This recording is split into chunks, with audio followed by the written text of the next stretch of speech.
Mummy जी, आज मेरी तबीयत ठीक नहीं लग रही है।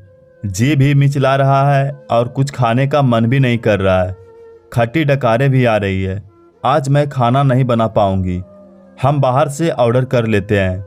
सुलेखा ने धीमी आवाज में कहा तो कविता देवी ये सुनकर आग बबूला हो गई। क्या कहा? अब हमारी रसोई में खाना भी बाहर से आएगा?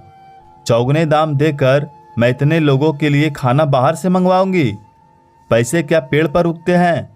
अरे, जो खाना घर पर कम पैसों में बन जाता है उसके लिए बाहर हजारों खर्च कर दूं। एक एक पैसा जोड़कर बचाकर ये गृहस्थी बनाई है, ऐसे ही लुटने नहीं दूंगी। सुलेखा, तुझे तो कामचोरी की आदत सी हो गई है। कोई भी काम खुद से नहीं करना है। अब सर पर मेहमान आते दिख रहे हैं तो खाना बाहर से मंगवाने को बोल रही है और तबीयत का बहाना बना रही है। तेरे ये नाटक मेरे सामने नहीं चलेंगे। चुपचाप से कोई दवा खा ले और रसोई में आ जा। एक बात और, मेरे बेटे को फोन करके उसे परेशान मत करना। उसे ऑफिस में 10 काम होते हैं। वो तेरी बीमारियां संभालेगा या अपने ऑफिस का काम संभालेगा? सुलेखा ने सब सुनकर चुप हो गई। उसने दवाइयों का डिब्बा निकाला तो उसमें दवाइयां नहीं मिली। उसने तुरंत केमिस्ट को फ़ोन किया और दवाई ले ली।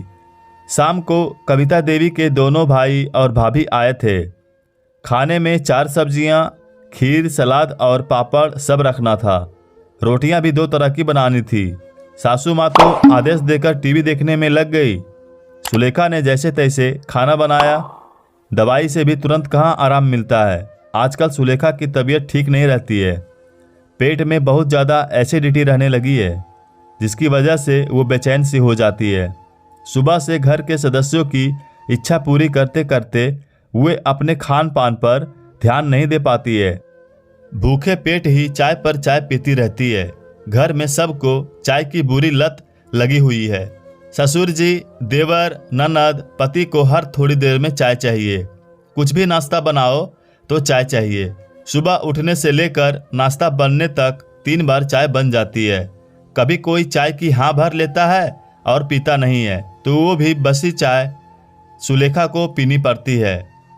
सासू माँ कविता देवी चाहे रसोई में काम ना कराए, पर हर थोड़ी देर में रसोई में आकर देखती रहती है कि बहू चाय को फेंक तो नहीं रही है। जरा सी चीज़ फेंकना उन्हें पसंद नहीं आता है और वो अपनी गृहस्थी की दुहाई देने लगती है कि उन्होंने गृहस्थी कैसे बचत कर करके चलाई है। सबका काम करने की वजह से सुलेखा समय पर कुछ खा नहीं पाती है और ज़्यादा देर भूखे रहने की वजह से उसे हाइपर एसिडिटी हो गई है। इसी वजह से उसकी तबीयत खराब रहने लगी थी। बच्चे भी अब बड़े हो रहे हैं। देवर ननद भी कॉलेज में थे। उनके लिए खाना तो बनता था, पर कभी खाना वो बाहर खाकर आते थे और घर में मना भी नहीं करके जाते थे। इसी वजह से खाना बच जाता था तो वो खाना भी सुलेखा को ही खाना पड़ता था। सासू माँ तो ये कह देती थी कि अब इस उम्र में मुझ बुढ़िया से बासी खाना खाया नहीं जाएगा। देवर और ननद पढ़ाई कर रहे हैं, उन्हें भी बासी मत देना। तेरे ससुर जी का भी हाजमा खराब हो जाएगा। घर के मर्दों को तो ताज़ा खाना ही चाहिए था, आखिर वो कमा कर लाते हैं। हर बार सुलेखा को वो बचा खाना खाना होता था, जिसकी वजह से वो बीमार रहने लगी थी। सुलेखा, तू कुछ बोलती क्यों नहीं? अपनी सेहत से क्यों खिलवाड़ कर रही है? इस तरह तो तेरी तबीयत और भी खराब हो जाएगी। तू अकेले ही क्यों बचा कुचा बासी खाना खाती हो? या तो सब में बांटा कर या फिर तू भी मत खाया कर।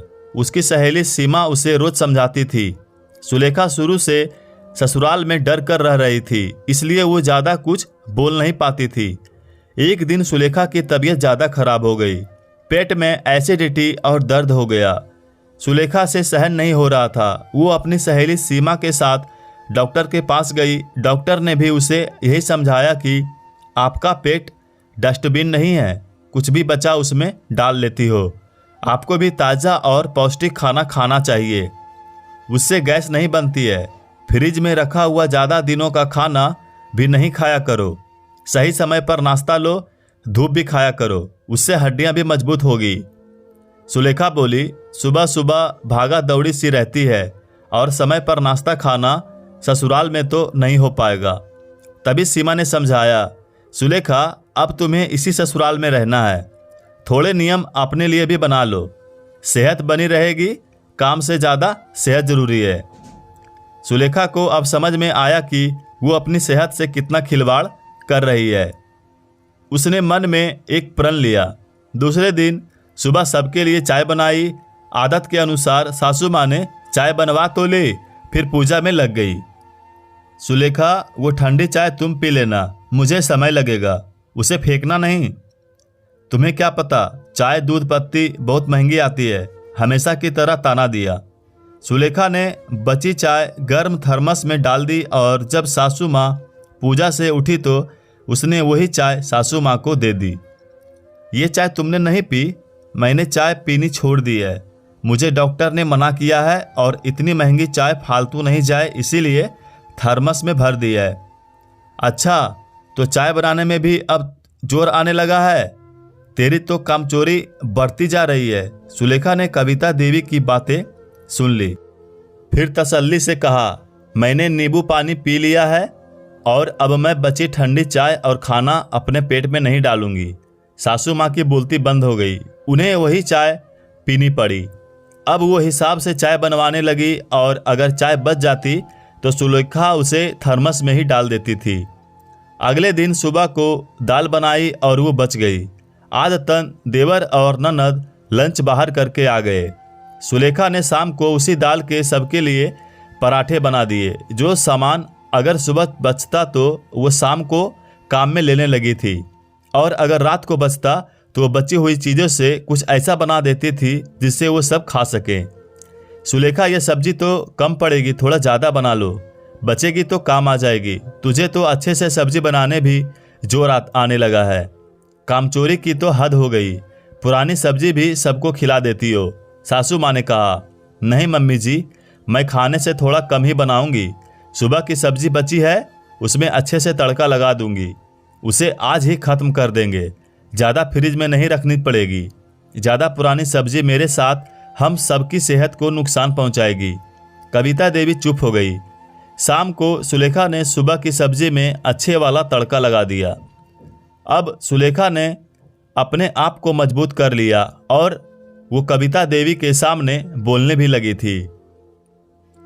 वो उनकी बातें और ताने सुनती, फिर तसल्ली से जवाब देती, जिसका जवाब सासू माँ के पास नहीं होता था। अब सुलेखा की सेहत भी ठीक रहने लगी थी। वो अपने खान पान का ध्यान रखने लगी थी। एक दिन सुलेखा धूप में बैठी नाश्ता कर रही थी। सुलेखा, काम चोरी करके धूप खा रही हो? आजकल काम छोड़कर नाश्ता पानी करने लगी हो? औरतों को इस तरह चैन से कभी खाते पीते देखा है? सारी रसोई सर माथे पर आई हुई है और तुम देखो तो मजे से धूप सेकते हुए नाश्ता कर रही हो। सेहत की आड़ में घर के कामों से बचने का अच्छा उपाय निकाला है। कविता देवी ने ताना दिया, पर अब सुलेखा उसे दिल पर नहीं लेती थी। मम्मी जी, हम औरतें ही सबके लिए खाना बनाती हैं, सबको चैन और प्यार से खिलाती हैं, तो हम खुद भी खा सकती हैं। वैसे भी अब जमाना बदल गया है। अब पहले जो नियम और कानून थे वो भी बदल गए हैं। हम औरतों ने ही इसके खिलाफ आवाज़ उठाई थी। आपका ज़माना अलग था, तब पुरुषों का राज हुआ करता था।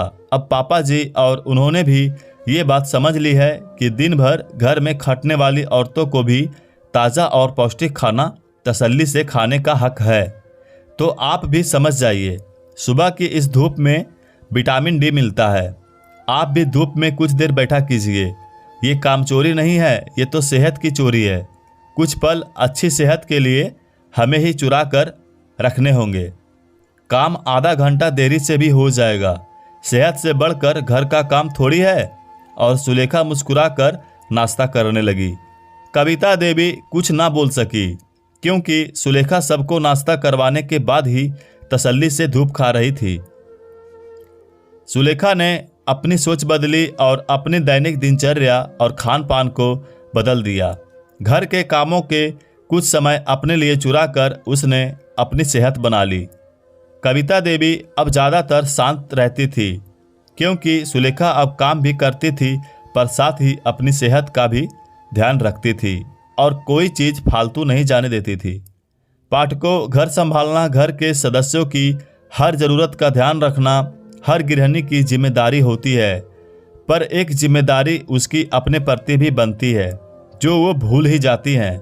लेकिन जब तबीयत बिगड़ती है तो समय के साथ सब सुधार हो जाता है। आपको कहानी कैसी लगी हमें कमेंट के माध्यम से बता सकते हैं। धन्यवाद।